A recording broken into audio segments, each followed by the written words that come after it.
sharing the divine light that's within you and letting people know, sharing with humanity, right? Elevating God, when it says to elevate God over the world, that means to demonstrate that there's something higher.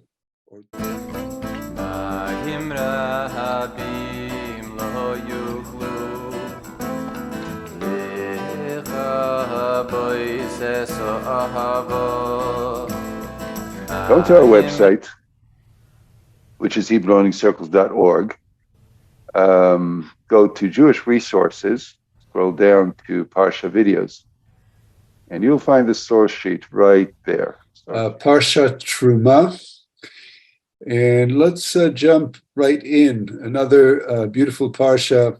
We're going to focus, or the Ishbitzer is going to focus this week on Exodus 25, verse 2. It's really the first significant verse of the Parsha. Daber el bnei Israel ve'ikhu li truma. Tell the Israelites people to bring me a donation. Me'et kol ish asher idvenu libo. You shall accept donations for me from every person whose heart volunteers to give. Asher idvenu libo tikhu et trumati, etc. So the Ishbitzer asks, what does the Hebrew word terumah, which we translate as donation, actually means? So we'll go he'll go a little deeper into the origin of the root of the word terumah, which is interesting in and of itself. Does God or Moses need donations? What did the ancient Kabbalists teach about donations? Why does God specifically ask in the verse that donations be given freely from the heart or not at all? Is giving a donation a spiritual act? What is the deeper message of this verse? What would a spiritual donation actually look like in practice? And he's going to wrap up his commentary with a suggestion that I believe that you will find inspiring. Let's go right into to the Ishbitzer. Hainu shetziva Hashem itbarach sheYisrael yesay'u lo bechol hanagot davar be'ito. He says this means that the blessed God instructed Israel to assist him with all God's initiatives, one thing at a time, or each thing in its time. Kedeita b'Sefer HaBahir, as is brought in the Book of Illumination. And he's going to quote a long piece from Sefer HaBahir. Let me say something about the book. It is one of the earliest Kabbalistic texts that we have. Researchers believe that it's from the 12th century of the Common Era, from France. At that time, France was a center of Jewish learning. For instance, the commentator Rashi is from France. And its origins are not clear.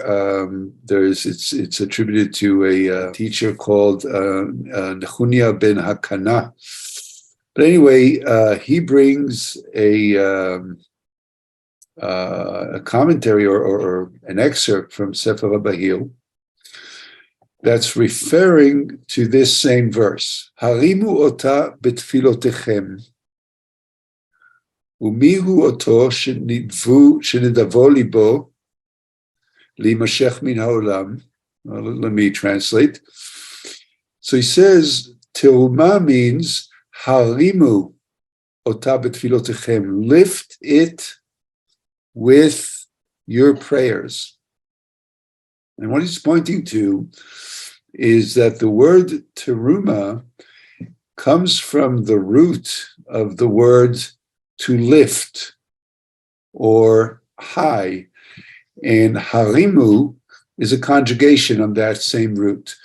So lift it up with your prayers, right? And that is terumah, donation, comes from the word lift.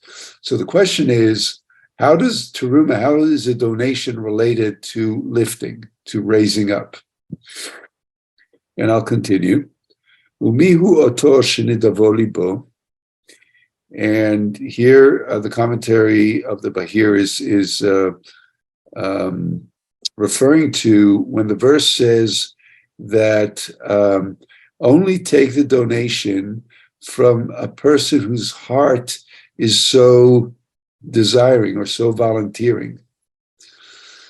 And he's defining the Bahir will say a person whose heart is so volunteering or so desiring, lehimashech min olam, to pull oneself out of this world or from worldly pursuits. Habdeu kiboni sameach. This is God speaking and saying, give that person honor because that person gives me joy, pleases me, says God. Shiodia shemi umimenu ra'ui lakachat trumati. That why am I pleased? Because that person is pronouncing my name or advertising my name, God's name. And only from that person is it appropriate to take a donation. Shene'emar me'et kol ish asher yidvenu libo tikhu et trumati. As it says in the verse, now the Bahir is repeating the verse, only from a person whose heart is so desiring or volunteering, you shall take my donation. Me'oto hamitnadev, from the person who is volunteering freely, meaning giving freely. So that's a mouthful. So let's try to understand what is the Bahir saying. In fact, if you go to our source sheet, I did bring the original excerpt from the Bahir, and the context. In fact, the Bahir is actually taking this from the Zohar, or vice versa. It's a little hard to tell. And it's in the context of trying to understand the Zohar and the Bahir, trying to understand what is the role of the heart in donating, but in worship, in a relationship with God in general. The piece that the Ishbitzer leaves out is at the end of the quote. The Bahir says that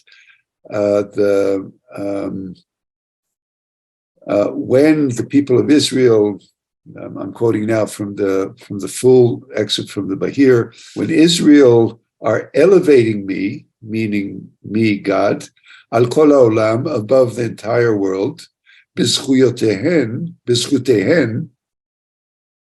with their merits, that means their good ethics, good deeds, their spiritual accomplishment, umihen mitparnes halev. And from that, the heart is sustained, vehalev mefarnesan, and then the heart sustains them. See, it's an interesting inner dynamic that the Bahir is describing here. That when we elevate the spiritual, that in turn sustains the heart, and again, in turn, the heart sustains us. What does it mean then that the Torah is telling us to bring a donation? And his answer is shekol echad yafrish latzmo sha'a muvdelet leHashem, that each person should dedicate a time, or sha'a in Hebrew means an hour, or also the more general sense of hour, meaning a certain amount of time that is just for God. Each day, and to be in solitude, to retreat into solitude in the service of the blessed God. What is this Ishbitzer pointing to? Lest you think that bringing, when the Torah says, bring me a donation, and later on it spells out what kind of donation. So these are actually material donations for building the tabernacle, and it's gold and silver and fabric and wood and precious stones, etc., and different colors, different dyes, etc. So, but he says it's telling that the Torah is actually asking people to bring from their heart, meaning the simple way to interpret that is this is not a tax, or it's not a tax that's equal to everybody, but each person will bring that which they feel that is appropriate for them, that their heart is volunteering. So what he's saying, that the fact that the Torah is telling us that only take what people are volunteering, that means that if somebody is not feeling it in their heart and they're not volunteering, then that means that you just don't take the donation from them. Now, he's saying there's something deeper here, and that it's meaningful that the word terumah comes from the verse of elevating, and then he brings the bahir to show us that the elevating of God, or by somehow sharing the divine light that's within you and letting people know, sharing with humanity, right? Elevating God, when it says that, to elevate God over the world, that means to demonstrate that there's something higher or deeper or higher value than the material world that we live in. When you do that, that feeds your heart. And then your heart feeds you. It's a very interesting principle. That is the real donation. The real donation is or the deeper message in the verse is to give the gold and the silver that's inside you, the dyes and the fabric and the material, the stuff that's in your heart, the good, the most valuable, the most precious that's within you. And by that you elevate spirit, and that makes you a partner, as the Ishbitzer says. It makes you part of God's initiatives, part of God's creation in the world. And in a sense, that is the entire enterprise, the entire purpose of the Jewish people on earth, according to Kabbalah. Very interesting deep dive into the meaning of what on its face could be simple, just donations, right? Just raising funds for Tabernacle non-for-profit. All those in the community who are moved to give, please give. Let us build a pretty mobile temple in the desert. Ishbitzer is showing us that it's much more than that. May we be blessed to really find the inner precious metals and precious stones that are inside our heart and our consciousness. Bring that out. Advertise to be a source of light, a source of inspiration for all those around us, and be in such. But by such doing, be partners with the ongoing evolution of the divine creation towards a world that's much better than the one we are in right now. Bring the world to its completion.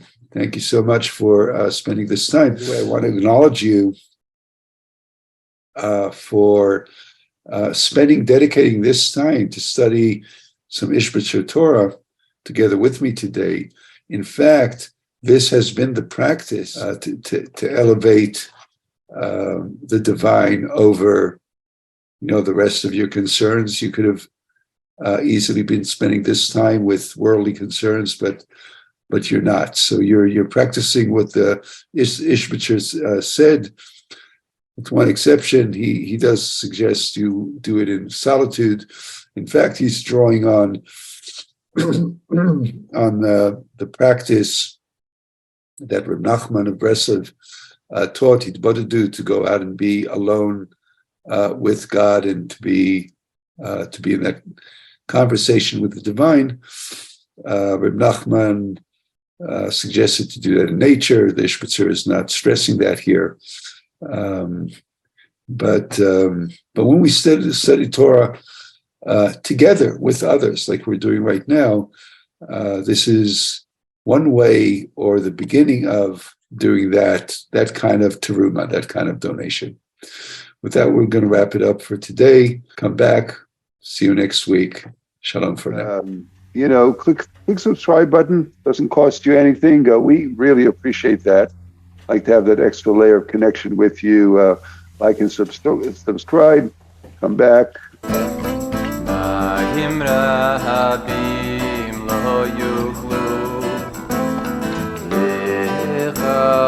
Boy says so